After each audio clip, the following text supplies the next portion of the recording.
In this video, I'm going to show you an example which shows the difference between the template mode and the example mode in Dialogflow.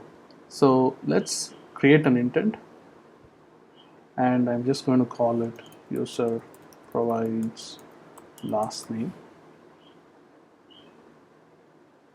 And inside the intent, the user is actually going to provide their last name, and there are two ways to specify these training phrases.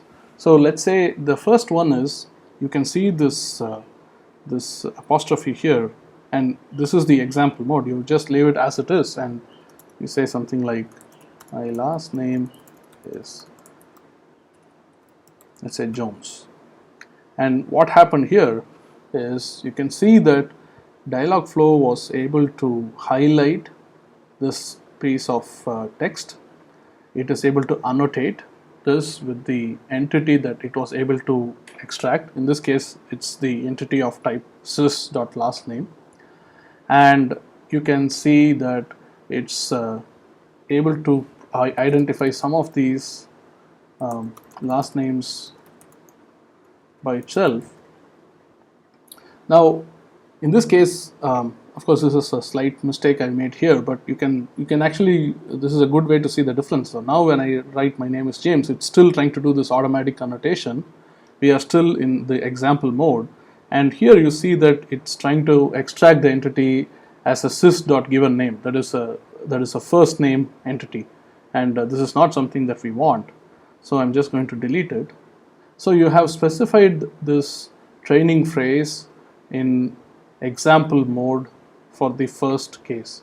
What you can also do is, you can change the mode to template mode, and to do that you just click on this, and you can see that it's changed to the @ sign, and then you can type something like, my last name is, then you type the symbol @ and then you type sys, and you can see that it starts doing some autocomplete. You can also do this for the developer entities that you have defined. In this case, in this tutorial, I just happen to have a entity called element, and you can see that it's showing up in the list of entities which can be used for the autocomplete. So I'm not going to use that though, so I'm just going to go with sys.lastname, and you type the enter twice, and you can see that now you have specified this training phrase in example mode. So that's the basic difference between the this is the example mode and this is the template mode, and that's the basic difference between the example and template mode in Dialogflow. And if you are wondering why you might use the template mode and not use the example mode, or vice versa, so here are some benefits of using the example mode.